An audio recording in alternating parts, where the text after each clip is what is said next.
My mother has always shown favoritism toward my older brother Marvin over me. I can't quite pinpoint what it is about Marvin that makes him her favorite, but she has adored him since our childhood, and she has never hidden that fact from me. When I was born, just a year after Marvin, my parents decided to give me to my grandparents to be raised by them for 8 years. My mother found that too overwhelming to care for both me and Marvin at the same time. According to my grandparents, my mother was going through postpartum depression, which made it difficult for her to care for both me and Marvin. My grandparents didn't put up much of a fight when my mother wanted to give me up to them. Understanding the severity of her condition, and my dad couldn't manage to take care of me all alone while also handling his job as a baby. I had no idea that my grandparents were not my real parents, so I grew up in their loving and blissful household, feeling secure and happy. However, as I started to walk and understand words, things began to change. My parents would come to visit me occasionally, and during these visits they would explain that they were my real parents, and that my stay with my grandparents was only temporary. These visits were always bittersweet and confusing for me. On one hand, I was excited to see my parents. On the other hand, I felt a sense of confusion and abandonment. I would watch my parents spend 2 to 3 hours with me playing and talking, but then they would bid me goodbye and leave to go back home, taking Marvin with them. This pattern continued, and it became clear to me that Marvin was always their priority. While my grandparents provided me with all the love and care they could, the brief visits from my parents left me feeling like I was unwanted. Finally, when I turned 8 years old, my parents brought me back home. At first, I was excited to return to my family and finally be reunited with them. However, the excitement slowly faded as I began to realize just how much better my life had been with my grandparents. One of the first changes I had to adapt to was sharing a room with Marvin. Marvin had always had his own room, and there was a spare bedroom that my parents could have given me. Instead, they insisted that Marvin and I share a room so that we could bond as brothers. Marvin hated this new arrangement and made his disdain quite clear to me. If I play too loudly or read comic books that my grandparents had bought for me, Marvin would mock me, calling me a brat and a weirdo whenever I tried to decorate my side of the room with drawings or posters of my favorite superheroes. Marvin would scoff and call me childish if I brought home a good grade from school and excitedly showed it to my parents. Marvin would roll his eyes and sarcastically call me the teacher's pet. When I practiced playing the keyboard my grandparents had gifted me, Marvin would tell me I sounded awful and should just give up. Even small things like how I organized my toys or the way I talked about my day became reasons for Marvin to ridicule me. He would call me names like nerd or dork whenever I showed interest in reading or learning something new. With time, I realized that the things I enjoyed doing became points of contention. The warmth and acceptance I had felt at my grandparents' home was replaced with a constant sense of tension and conflict. Marvin had a problem with everything I did, and it made me selfish conscious. Imagine your older brother, someone you look up to, making fun of you for every small thing. It makes you start doubting yourself. I was too young to understand that what he was doing was basically bullying me. I thought maybe I was the problem, and I badly wanted to fit in with my family. I stopped reading my comic books at home and would only read them in my school library. I stopped playing with my keyboard altogether. Why did all of this thinking that maybe, hopefully, my brother would accept me if I changed? Unfortunately, no matter how much I tried to adapt and fit in, Marvin's attitude towards me didn't improve. The more I tried to please him, the more I felt like I was losing parts of myself. Even when I stopped doing all those things that annoyed Marvin, he would find new ways to mock me. I remember in my childhood I had a lot of pimples due to a skin condition which has since been remedied. Marvin would constantly tell me how ugly I looked and that my face was disgusting. Hearing this was so hurtful that I would cry and go to my parents instead of supporting me and telling Marvin off. My mother would tell me to stop crying and be a man. Dad wasn't much help either. He would try to stay away from the matter. Mom would tell me how I needed to stand up to my brother instead of coming to her. As a result, due to Melvin's bullying and my parents' inability to make me feel safe and loved, I felt confused and isolated. I longed for the nurturing environment I had with my grandparents, where I had always felt valued and understood. My grandparents did come to visit me whenever they could, and when they did, they would try to gently talk to Marvin and tell him to not trouble me. but he never paid them any heed. Hence, most of the time I was left alone to deal with things at home. As a result, as I started growing up, I slowly became a very angry teenager. I remember that even though Marvin was older than me, I was getting taller than him, and he did not like that at all. He would bully me about my height, calling me a giant or slender man to piss me off. However, this time, instead of asking my parents for help, I started giving it back to him by calling him a shrimp. I would also knowingly hide his books on the top shelf or above the cupboard so he would not be able to reach them without a chair, which would then give me a reason to make fun of him. He would complain to our parents, and I would sometimes get scolded, but I still felt a mix of satisfaction and guilt for retaliating. While it felt good to stand up for myself, it also meant our home was becoming an even more hostile environment. The battles between us became more frequent and intense, with neither of us willing to back down. The last straw that proved to me exactly how much my parents favored my brother over me was during my school's annual awards ceremony. I had pulled my heart into my studies and was poised to receive the top award in my class. I wanted my parents' support and presence at the ceremony, hoping for their pride and encouragement. However, just days before the ceremony, my mother informed me that Marvin had a swimming competition scheduled on the same day. Despite my ceremony and his competition being hours apart, Marvin wanted to focus on his preparation. And according to my mother, he needed her more. She assured me that my dad would be there to support me. So disappointed.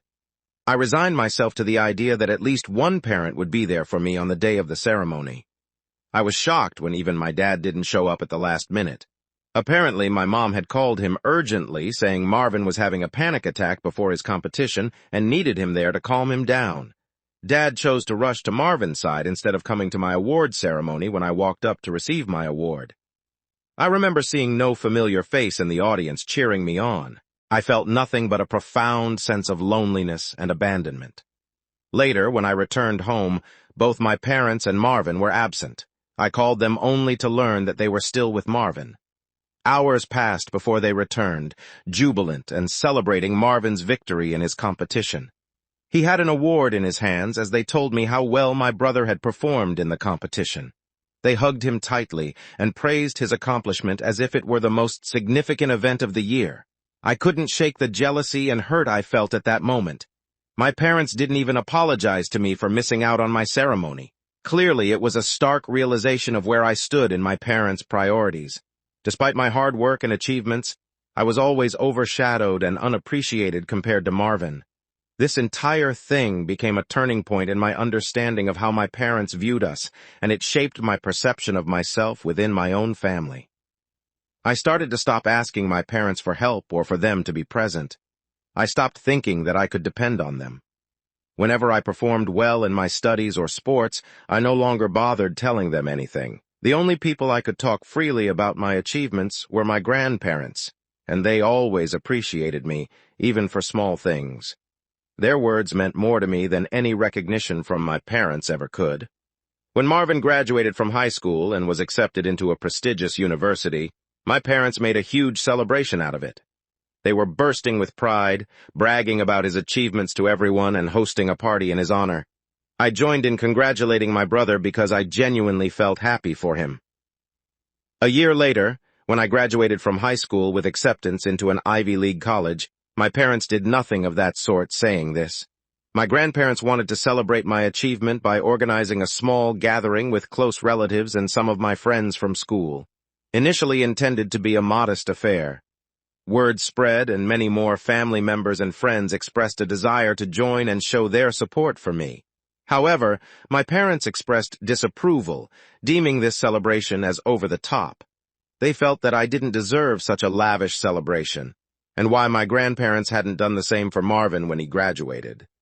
Admittedly, the party that my grandparents were throwing for me was indeed more lavish than the one my brother had when he graduated. However, I wished my parents could have let me have just one day without complaining. My mother argued that Marvin would feel really bad if he found out that our grandparents was celebrating me with a party, especially considering they had only given him a watch when he graduated. My grandfather, visibly upset, reminded my mother how he and his grandmother always had to step in to support and celebrate me because my parents never did that. He pointed out how my parents had enthusiastically celebrated Marvin's achievements, but seemed indifferent to mine. My grandmother echoed his sentiments, questioning why there was a double standard in celebrating their children's successes. In response, my parents defended themselves, arguing that it was challenging to balance celebrations for two children, and that their focus had naturally been on Marvin milestones always since he was the oldest. They claimed their hands were full, and that they couldn't do everything for both of us equally. My mother further justified that just because they didn't celebrate me enough didn't mean that they didn't love me, which was laughable to hear. Thankfully, my grandfather felt the same, and he was not convinced. He argued back passionately that being parents meant being there for both children and not just one. He criticized my parents for not treating me with the same enthusiasm and support they always showed Marvin. In the end, my parents had no argument to stand on, so I did end up having a huge party just as my grandparents wanted me to have. I had invited Marvin to attend, but he told me he was too busy to attend a silly little party. For years, my parents continued to show their favoritism towards Marvin, even when we were in college. It's also particularly evident in how they treat us and our significant others. While Marvin and his girlfriend were always warmly welcome to our family gatherings, I felt increasingly excluded, especially after I started dating my girlfriend Claudia. When Christmas came around, my parents would extend invitations to Marvin and his girlfriend without fail each year. However, after I introduced my girlfriend to them, suddenly my parents had concerns about their dinner gatherings becoming too crowded. If they invited Claudia as well, it felt like a double standard. What made it worse was how my parents viewed and talked about my girlfriend. Despite her impressive academic achievements and successful career, they would find reasons to criticize her, which would piss me off. Meanwhile, Melvin's girlfriend, who didn't work and relied on alimony from her ex-husband, was never questioned or judged in the same way. My mother's comments were particularly hurtful. She once openly expressed to me how she would have preferred me finding a more traditional housewife-type girl for me, instead of someone like my girlfriend, who was so career-driven. She even suggested that Claudia would not be a good mother to my children. Despite her remarks, I continued my relationship because I believed in my girlfriend and our future together. I even stopped attending family dinners and annual Christmas events to avoid giving my parents any reason to criticize my girlfriend. I don't believe my absence had much of an impact on them. Now, coming on to the main story of why I am on Reddit today. 6 months ago, I proposed to Claudia, and she said yes. I had no doubts in my mind that she was the one for me. This woman has given me so much love and support over the years. I can't even imagine my life without her. When I informed my parents about the engagement out of courtesy, wanting them to hear the news from me rather than from someone else, I was met with mixed reactions. My dad seemed genuinely happy for me and congratulated me while my mom remained silent. Later, my mother texted me to express her disappointment. She said she was disappointed that I had not listened to her and had gone ahead with the proposal to Claudia. She claimed that as a woman she knew other women better and felt Claudia would not be a good fit for our family. I was taken aback and told her to knock it off, as I was tired of her constantly breaking down my relationship. I asked her if she had any legitimate reason for her dislike of Claudia, or if it was just unfounded prejudice. This is when my mom retorted, saying that Claudia Constant talked back to her, unlike my brother's girlfriend. This statement left me speechless. It was true that Claudia isn't someone who lets other people walk all over her. In the past, whenever my mother had tried to subtly mock her education, her outfit, or her career choice, Claudia has never let it slide. This is one of the things I admire about Claudia. She stands up for herself. She's aware of our family's history, and unlike me, she doesn't hesitate to assert himself with my mother. However, Claudia has never been outright disrespectful. Her responses are typically cheeky and sarcastic, but clearly my mother has hated Claudia all this time because of this. It was clear to me then that my mother's issue with Claudia was not based on any real behavior or character flaw, but rather on some outdated notion of what she expected a woman to behave like. Hence, I told my mother that I didn't feel what Claudia did was wrong in any way, and that I wished I was more assertive like her. My mother retorted that the girl was bad news and that she was changing me too much. I paid little attention to my mother's criticisms and continued enthusiastically planning my wedding with Claudia. 2 months ago, I sent out wedding invitations to everyone, including my brother Marvin. Despite not receiving any congratulations from Marvin after the engagement, I still harbored no ill feelings and extended an invitation to him for the wedding. To my surprise, Marvin declined the invitation without any explanation, which disappointed me somewhat. But what truly caught me off guard was when my dad called to inform me that while he would be attending, however, my mom had decided not to come.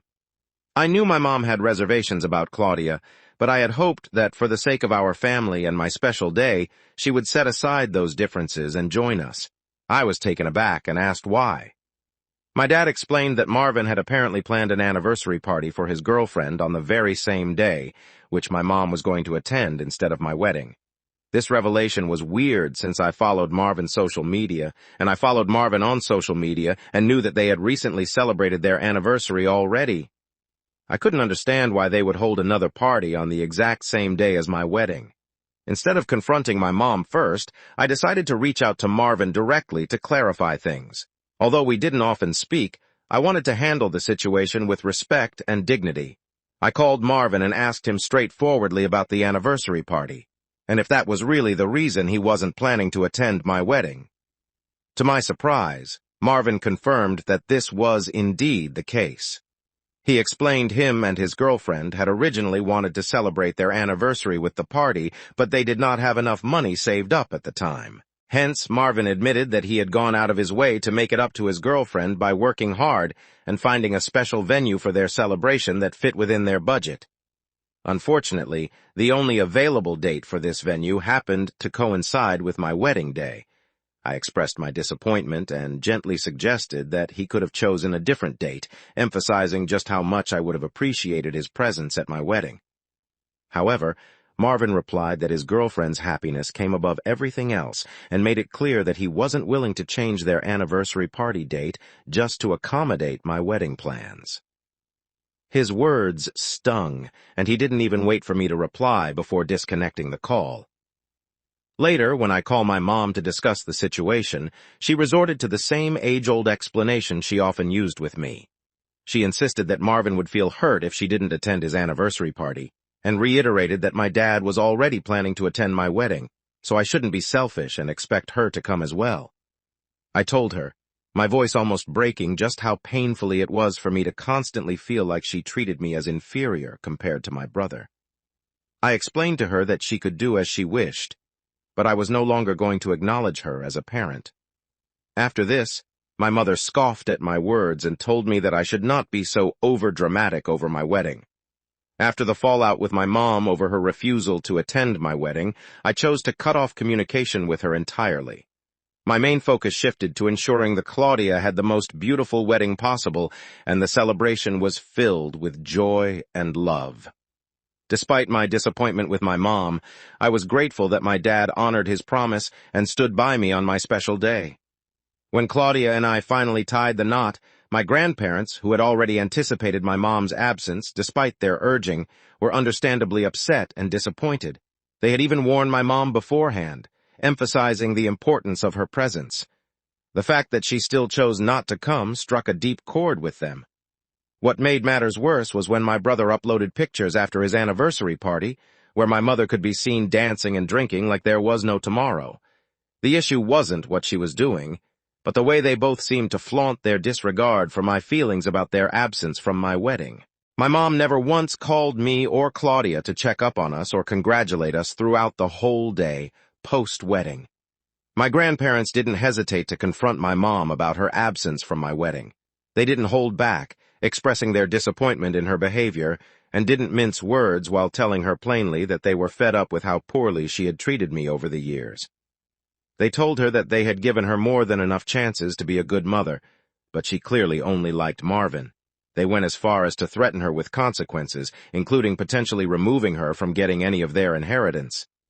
When Mom tried to argue back with them, saying how much this party was important to, they informed her that they would make sure that I got every penny of their inheritance, since I deserved it more than her now. This was a huge thing to be said by my grandparents, and completely unexpected.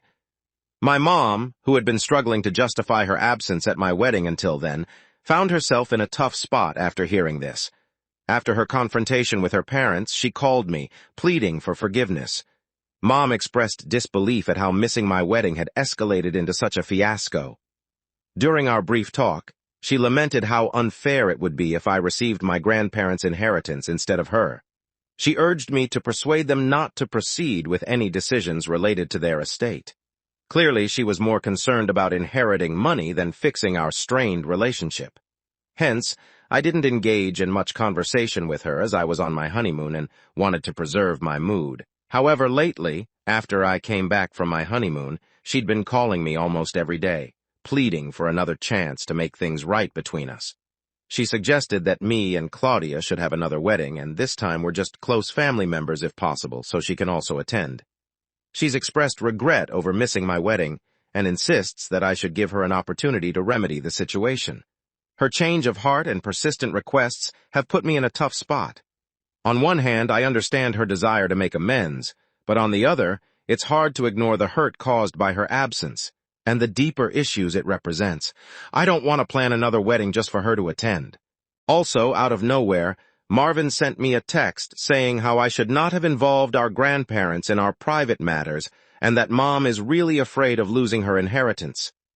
He said for the sake of her, I should stage another wedding just to restore the peace within our family. I say, if I don't give in to the demands of my mom and Marvin to have another wedding. Update 1, I have talked to Claudia about this, and she agrees that having another wedding would be too cumbersome and unnecessary. She believes I should stand up to my mom and tell her that she had her chance to attend our original wedding, but she chose not to. So now she can deal with it. I want to address some confusion. First of all, I don't hate my brother. Even though my parents, especially my mom, have always favored him over me all the time, I've come to understand that he observed and learned from how my parents treated us. Clearly, my mom favored him, and he took advantage of that. While it would be easy to harbor resentment as an adult, I would prefer to work on our issues and move forward. However, it seems my brother is still immature and enjoys playing those same childish games. Secondly, my grandparents do intend to leave their inheritance just to me, not to my mom or Marvin. It's true my grandparents and I share a much closer bond since they basically raised me. But also they know that my parents are going to take care of Marvin eventually, so they want to look out for me by leaving me with their inheritance. Lastly, my grandparents were not the only ones who are upset with my mother for not attending my wedding. Other family members also expressed their disappointment to my mother for not attending my wedding, but she seemed indifferent to their concerns. It was only when my grandparents decided to remove her from their inheritance that she started to change her attitude and demanded that I have another wedding to include her. Update to its official. My grandfather has just informed me that he and Grandma have drafted new wills, naming me as their sole heir and removing my mother from everything. While I had expected this outcome, it still came as a shock. My grandfather explained that their decision was not only influenced by how my mother treated me, but also by their belief that I would care for them in their old age better than my mother would. They trust that I won't abandon them to a care facility unless absolutely necessary, and have confidence in my ability to manage their finances. Responsive. Regardless of their reasons, I am grateful and touched by the depth of love my grandparents have shown me through this decision. It's a stark contrast to how I've often felt less prioritized by my own parents. As you can imagine, this news hasn't gone over well with my mother. She's been calling me incessantly and sending messages accusing me of blindsiding her and claiming I have no right to inherit anything from her parents. It's true when people say money can really change a person because it's almost like she thinks I'm stealing from her when I haven't even received anything. When I finally suggested that she address her concerns directly with my grandparents, she responded with accusations that I had manipulated my way into their favor. I reminded her that any changes in their will were a direct consequence of her own actions over the years, which had strained our relationship and influenced their decision. Our argument grew heated, and in a moment of raw honesty or perhaps spite, she confessed something profoundly hurtful that she wished I had never been born. She revealed that I was an accidental pregnancy and blamed me for causing her postpartum depression. She confessed that initially she considered even giving me away just to get rid of me, but decided against it because of her parents' conservative views, opting instead to have them care for me. She admitted that she loved Marvin more because things were always easier with him. I was deeply wounded by her words, but I told her I appreciated her honesty because it freed me from feeling guilty about our strained relationship. I made it clear that I didn't want to continue a cycle of arguments and hurtful exchanges, and that I simply wanted to live my life in peace. I firmly instructed her not to contact me again, and warned that I would involve the police if she ever showed up at my doorstep uninvited. After that conversation with my mom, I reached out to my dad. He acknowledged that some of what Mom had said about my accidental pregnancy and her struggles with postpartum depression was true, but he reassured me that he never regretted having me. I expressed to him how their favoritism towards my brother over the years had hurt me deeply, and he apologized sincerely. While I'm uncertain about the future of my relationship with my dad, I've asked him for some space for now, and he respected my decision. As for Marvin, I sent him a lengthy text expressing how he could have been a better and more mature sibling to me, especially considering how much I looked up to him all my life. I opened up about feeling incredibly alone while growing up with my grandparents, and how desperately I wanted his acceptance when I moved in with our parents. I made it clear that I never harbored any resentment towards him, and instead of competing with me, he could have chosen to be a supportive part of my life.